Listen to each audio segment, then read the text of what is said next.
selalu dan berharap ridhomu. Kagumi kebesarannya, pencipta alam semesta, zat yang maha sempurna, tak ada yang menandinginya. Awali kebaikan dengan bismillah, serahkan semua padanya semata. Akhiri ucapan alhamdulillah, segala puji hanya milik Allah.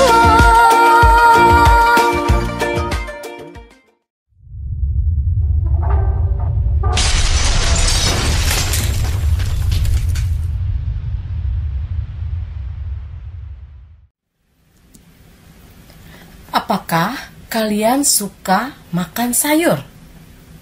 Atau apakah sayur menjadi favorit makananmu? Dari kedua gambar tersebut, mana yang menjadi pilihanmu? Pola makan seseorang akan mempengaruhi kondisi kesehatan orang tersebut. Perhatikan, di antara yang suka dan yang tidak suka.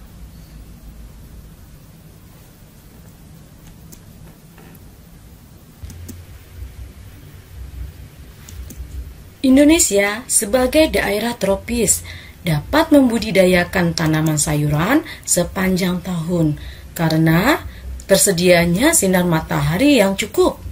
Tanaman sayuran dapat tumbuh dengan baik di berbagai daerah di Indonesia. Hal tersebut karena merupakan anugerah Tuhan Yang Maha Kuasa. Kita patut bersyukur atas melimpahnya sumber daya alam berupa tanaman sayuran.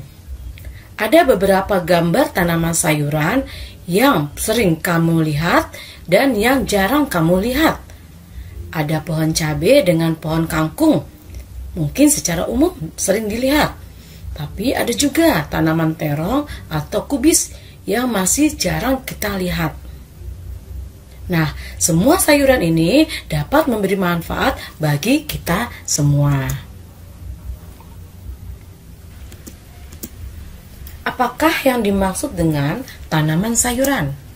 Tanaman sayuran adalah tanaman yang dapat dikonsumsi oleh manusia baik dalam keadaan mentah maupun dimasak, serta mengandung vitamin dan mineral yang bermanfaat bagi tubuh.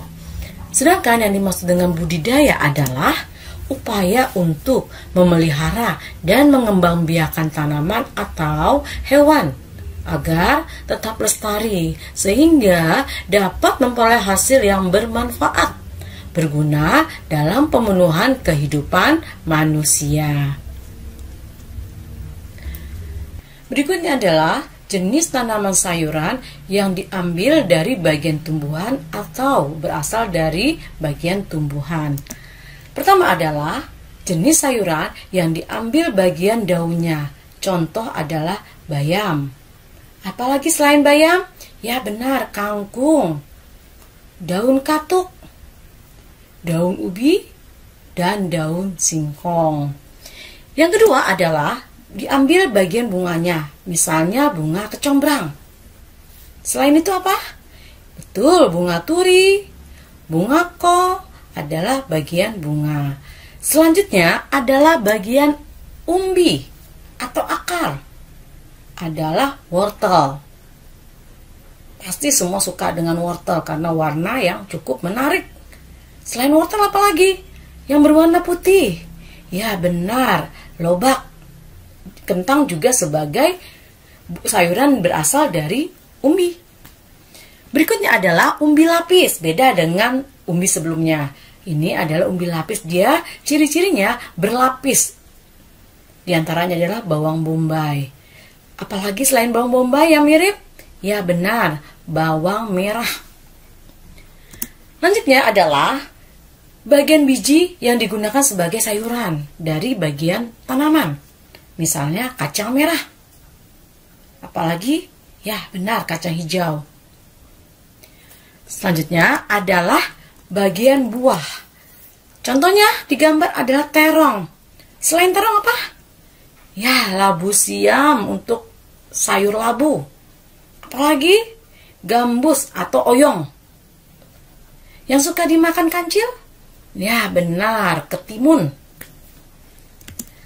Yang ketujuh adalah sayuran yang diambil dari tanaman bagian batangnya. Contoh toge. Ada lagi apa? Batang talas. Berikutnya adalah sayuran yang diambil dari bagian tangkai. Kalau batang, dia bagian utamanya. Kalau tangkai bagian batang yang kecil. Contohnya adalah seledri. Selanjutnya adalah karakteristik tanaman sayuran. Di antaranya adalah bayam. Bagaimana ciri-ciri bayam? Pertama, bayam merupakan jenis tanaman dari dataran tinggi dan bisa juga dari dataran rendah. Berikutnya adalah jenis dikotil, artinya memiliki sifat batang yang basah. Ketiga, bentuk batang bersegi. Dan keempat adalah permukaan kulit batang licin dan beralur. Berikut yang kelima, panen minimal hari ke-7 dari masa tanam. Berikutnya, jenis karakteristik dari bawang merah. Pertama, tumbuh pada tanah sawah atau tegalan. Kedua, panen saat udara cerah.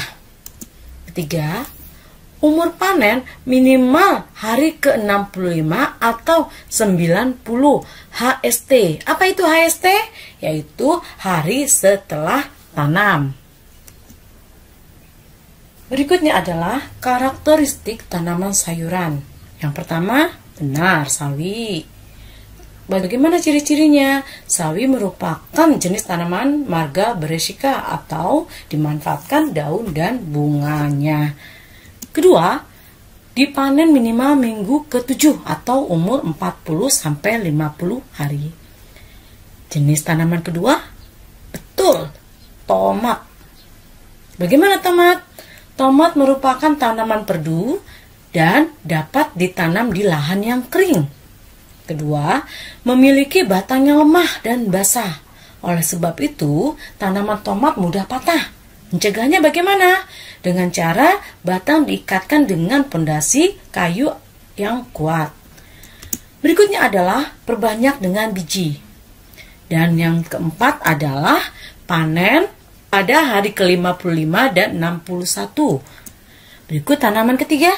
Ya, benar, kangkung. Siapa yang suka makan kangkung? Ya, pintar itu, ya. Nah, bagaimana ciri-cirinya? Kangkung ada dua. Ada yang ditanam di darat dan perairan. Ciri-cirinya bagaimana?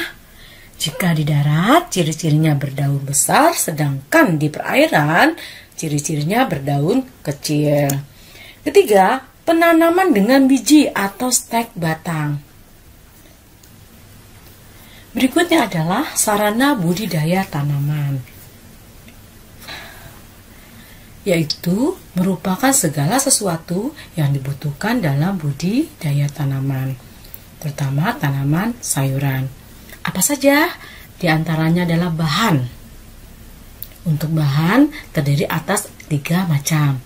Pertama adalah benih dan bibit. Apa beda benih dengan bibit? Perhatikan contohnya.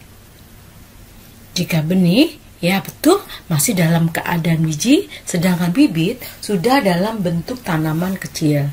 Contoh adalah benih cabai yang masih segar, sedangkan kedua adalah benih kangkung yang sudah dalam keadaan kering dan dimasukkan ke dalam kemasan.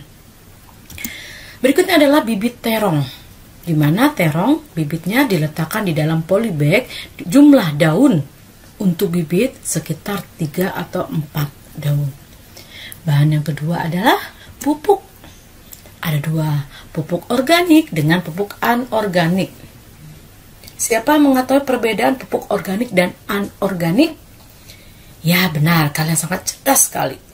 Pupuk organik adalah pupuk alam, sedangkan anorganik adalah pupuk buatan dari pabrik.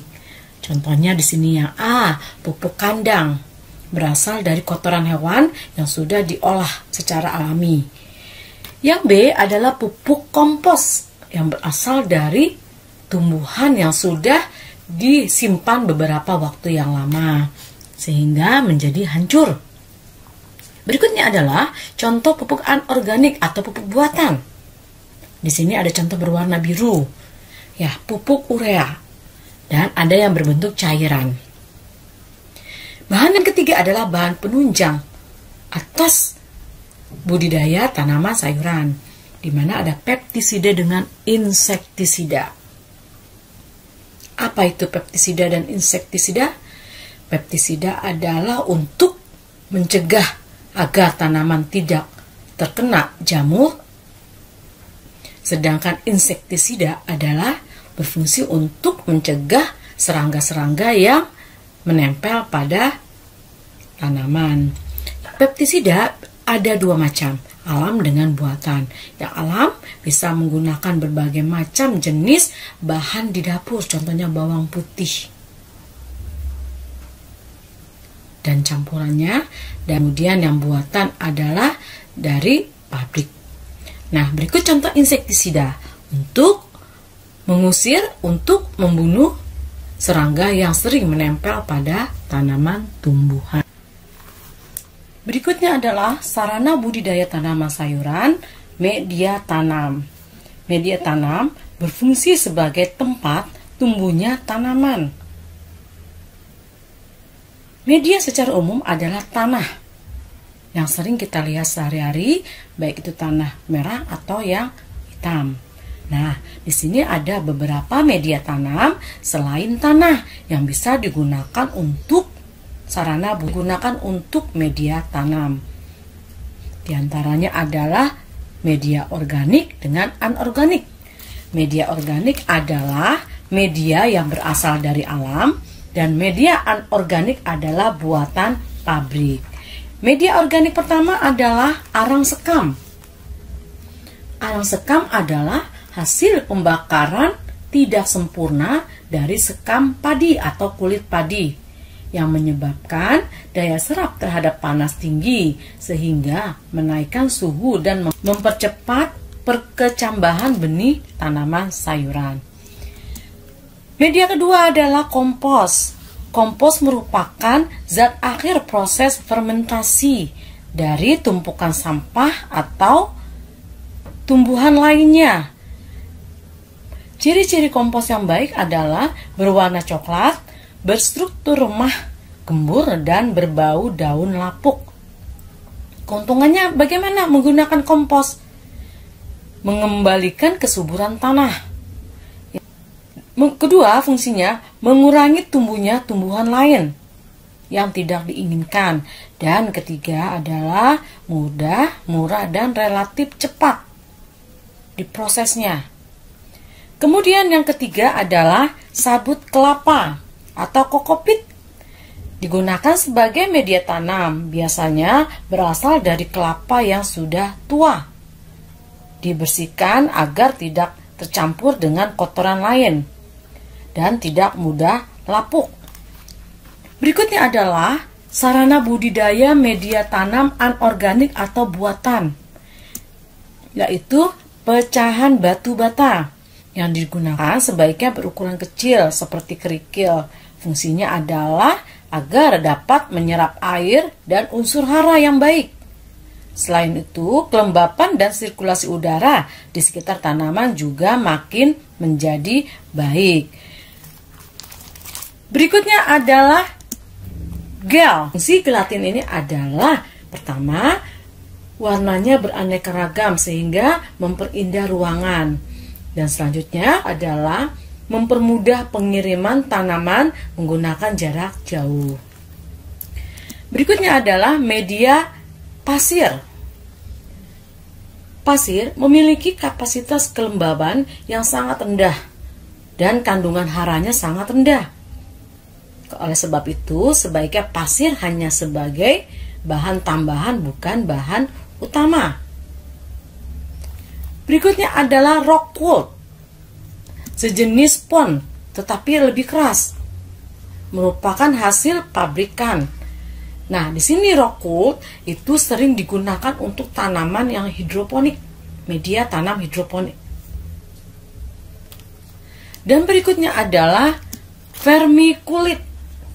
Vermiculit adalah bahan anorganik steril yang berasal dari pemanasan kepingan-kepingan mika, sehingga mengandung kalium yang tinggi. Vermiculit dapat meningkatkan daya serap air jika digunakan sebagai bahan campuran media tanam. Selanjutnya adalah sarana budidaya lainnya. Yang B, peralatan. Alat apa saja yang digunakan dalam budidaya tanaman sayuran? Pertama adalah alat pengolahan. Kedua, alat pemeliharaan.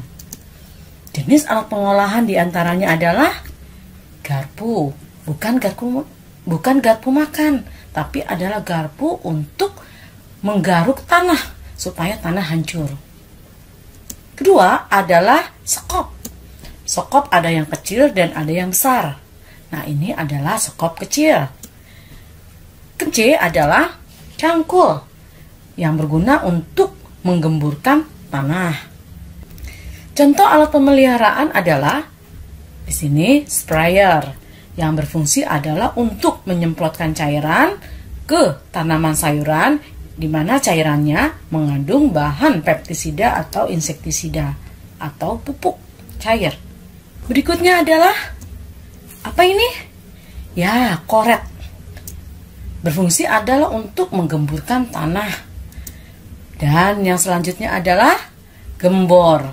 Gembor ada dua, gembor besar dengan yang kecil.